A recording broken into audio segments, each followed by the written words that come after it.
ಬೆಂಗಳೂರಿನ ಮ್ಯೂಸಿಯಂಗೆ ಬಾಂಬ್ ಬೆದರಿಕೆ ಇಮೇಲ್ ಬಂದಂತಹ ಪ್ರಕರಣ ಪೊಲೀಸರ ತನಿಖೆಯಲ್ಲಿ ಬಗ್ಗೆ ಮತ್ತೂ ಒಂದು ವಿಚಾರ ಬೆಳಕಿಗೆ ಬರ್ತಾ ಇದೆ. ವಿಪಿಎನ್ ಬಳಸಿ ಇಮೇಲ್ ಮಾಡಿರುವುದು ತನಿಖೆಯಲ್ಲಿ ಪತ್ತೆಯಾಗಿದೆ. ವಿಪಿಎನ್ ಬಳಸಿದ್ರೆ ಐಪಿ ಅಡ್ರೆಸ್ ಅನ್ನ ಟ್ರೇಸ್ ಮಾಡೋದು ಭಾರಿ ಕಷ್ಟ. ಹೀಗಾಗಿಯೇ ವಿಪಿಎನ್ ಬಳಸಿ ಇಮೇಲ್ ಮಾಡಿರುವಂತಹ ದುಷ್ಕರ್ಮಿಗಳು ಗೂಗಲ್ ಇಮೇಲ್ ವೆಬ್ ಅನ್ನ ಬಳಸಿ ಇಮೇಲ್ ಅನ್ನ ಕಳಿಸಿದ್ದಾರೆ. ಹಾಗಾಗಿಯೇ ಈ ಬೆದರಿಕೆ ಇಮೇಲ್ಗಳ ಮೂಲವನ್ನ ಪತ್ತೆ ಹಚ್ಚೋದು ಪೊಲೀಸರಿಗೆ ಕಷ್ಟಕರ ಆಗ್ತಾ ಇದೆ. ಇನ್ನು ಶಾಲೆಗಳಿಗೆ ಇಮೇಲ್ ಬೆದರಿಕೆ ಬಂದಿತ್ತು. ಅದಾದ ಮೇಲೆ ದೇಶಾದ್ಯಂತ ಮ್ಯೂಸಿಯಂಗಳಿಗೆ ಬಂದಿತ್ತು. ಅದರಲ್ಲೂ ಪ್ರಮುಖವಾಗಿ ಬೆಂಗಳೂರಿನ 3 ಮ್ಯೂಸಿಯಂಗಳಿಗೆ ಬಾಂಬ್ ಬೆದರಿಕೆಯ ಇಮೇಲ್ ಬಂದಿತ್ತು. ಆ ತನಿಖೆಯಲ್ಲಿ ಈಗ ಇಲ್ಲೂ ವಿಪಿಎನ್ ಬಳಸಿ ಇಮೇಲ್ ಮಾಡಿರೋದು ತನಿಖೆಯಲ್ಲಿ ಪತ್ತೆಯಾಗ್ತಾ ಇದೆ. ಹೀಗಾಗಿ ಅದರ ಮೂಲವನ್ನ ಜಾಲಾಡೋದು, ಐಪಿ ಅಡ್ರೆಸ್ ಟ್ರೇಸ್ ಮಾಡೋದು ತೀರಾ ಕಷ್ಟ ಆಗ್ತಾ ಇದೆ ಪೊಲೀಸರ ಪಾಲಿಗೆ. ವರ್ಚುವಲ್ ಪ್ರೈವೇಟ್ ನೆಟ್ವರ್ಕ್ ವಿಪಿಎನ್ ಅದನ್ನ ಬಳಸಿ ಇಮೇಲ್ ಮಾಡಿದ್ದಾರೆ ದುಷ್ಕರ್ಮಿಗಳು. ಹಾಗಾಗಿಯೇ ಐಪಿ ಅಡ್ರೆಸ್ ಅನ್ನ ಟ್ರೇಸ್ ಮಾಡೋದು, ಯಾರು ಈ ದುಷ್ಕರ್ಮಿಗಳು ಅನ್ನೋದನ್ನ ಪತ್ತೆ ಹಚ್ಚೋದು ಕೊಂಚ ಕಷ್ಟಕರ ಆಗ್ತಾ ಇದೆ ಪೊಲೀಸರ ಪಾಲಿಗೆ. ಪೊಲೀಸರ ತನಿಖೆಗೆ ಇದೇ ಅಡ್ಡಗಾಲ ಆಗ್ತಾ ಇರುವಂತದ್ದು. ಈ ಬಗ್ಗೆ ಡೀಟೇಲ್ಸ್ ಅನ್ನ ಕೊಡ್ತಾರೆ ನಮ್ಮ ರಿಪೋರ್ಟರ್ ಹರೀಶ್ ಈಗ ಸಂಪರ್ಕದಲ್ಲಿದ್ದಾರೆ. ಹರೀಶ್, ಈ ಬಾಂಬ್ ಬೆದರಿಕೆ, ಹುಸಿ ಬಾಂಬ್ ಬೆದರಿಕೆ ಇಮೇಲ್ಗಳಿಂದ ಪದೇ ಪದೇ ಬರ್ತಾ ಇದೆ. ಶಾಲೆಯಾಯ್ತು, ಈಗ ಮ್ಯೂಸಿಯಂ ಸರದಿ, ಇದೂ ಕೂಡ ಪತ್ತೆ ಹಚ್ಚೋದು ಕಷ್ಟ ಆಗ್ತಾ ಇದೆ. ಎಲ್ಲ ಕಡೆಗಳಲ್ಲೂ ಕೂಡ ಒಂದೇ ರೀತಿಯಾದಂತಹ ಒಂದು ಮಾದರಿಯನ್ನ ಬಳಸ್ತಾ ಇದ್ದಾರೆ ದುಷ್ಕರ್ಮಿಗಳು. ವಿಪಿಎನ್ ಇಲ್ಲೂ ಬಳಕೆಯಾಗಿದೆಯಾ?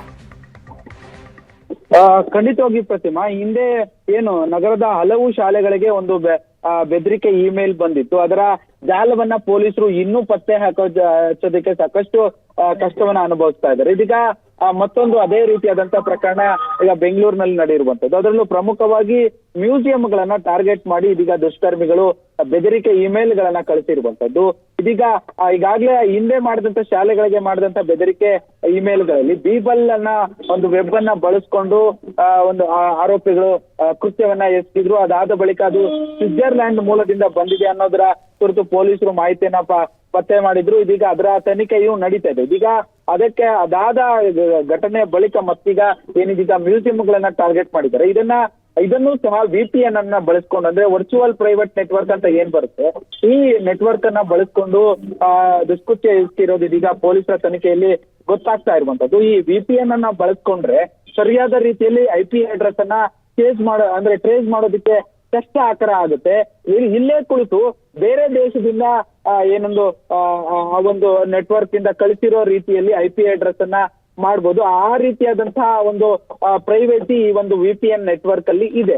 ಹೀಗಾಗಿ ಈ ವಿಪಿಎನ್ ಅನ್ನ ಬಳಸ್ಕೊಂಡು ದುಷ್ಕೃತ್ಯ ಎಸಗಿರೋದ್ರಿಂದ ಪೊಲೀಸರಿಗೆ ಈ ಐಪಿ ಅಡ್ರೆಸ್ ಅನ್ನ ಟ್ರೇಸ್ ಮಾಡೋದು ತುಂಬಾ ಕಷ್ಟಕರ ಆಗ್ತಾ ಇರುತ್ತೆ. ಇದ್ರ ಜೊತೆಗೆ ಬೇರೆ ಬೇರೆ ದೇಶಗಳಿಂದ ಬೇರೆ ದೇಶಗಳ ಒಂದು ಐಪಿ ಅಡ್ರೆಸ್ ಇದೀಗ ಪೊಲೀಸರ ತನಿಖೆಯಲ್ಲಿ ಸಿಗ್ತಾ ಇರುವಂತ. ಹೀಗಾಗಿ ಪೊಲೀಸರು ಒಂದಷ್ಟು ತಲೆಯನ್ನ ಕೆಡಿಸ್ಕೊಂಡು ಈ ಒಂದು ನಿಖರವಾದಂತಹ ಐಪಿ ಅಡ್ರೆಸ್ ಯಾವುದು ಅನ್ನೋದ್ರ ಕುರಿತು ಇದೀಗ ತನಿಖೆ ಮಾಡ್ತಾ ಇರುವಂತದ್ದು. ಜೊತೆಗೆ ಈ ಹಿಂದೆ ಶಾಲೆಗಳಿಗೆ ಬೆದರಿಕೆ ಏನಾಗಿತ್ತು, ಆ ಸಂದರ್ಭದಲ್ಲಿ ಬೀಬಲ್ ಎಂಬುವಂತ ಒಂದು ವೆಬ್ ನೆಟ್ವರ್ಕ್ ಅನ್ನ ಬಳಸ್ಕೊಂಡಿದ್ರು. ಇದೀಗ ಗೂಗಲ್ ಇಮೇಲ್ ಅನ್ನೇ ಬಳಸ್ಕೊಂಡು ಇದೀಗ ಒಂದು ಇಮೇಲ್ ಕಳಿಸಿರುವಂತದ್ದು. ಅದರಲ್ಲೂ ಪ್ರಮುಖವಾಗಿ ಏನಂತಂದ್ರೆ ಈ ಗೂಗಲ್ ಇಮೇಲ್ಗೆ ವಿಪಿಎನ್ ನೆಟ್ವರ್ಕ್ ಅನ್ನ ಬಳಸಿರುವಂತದ್ದು ಇದೀಗ ಪೊಲೀಸರಿಗೆ ಬಹಳಷ್ಟು ಕಷ್ಟಕರ ಆಗಿರುವಂತದ್ದು. ಐಪಿ ಅಡ್ರೆಸ್ ಟ್ರೇಸ್ ಮಾಡೋದಕ್ಕೆ ಬಹಳಷ್ಟು ಕಷ್ಟ ಆಗ್ತಾ ಇರುವಂತದ್ದು. ಪ್ರತಿದಿನ. ಓಕೆ, ಥ್ಯಾಂಕ್ ಯು ಹರೀಶ್ ತಮ್ಮೆಲ್ಲ ಮಾಹಿತಿಗೆ.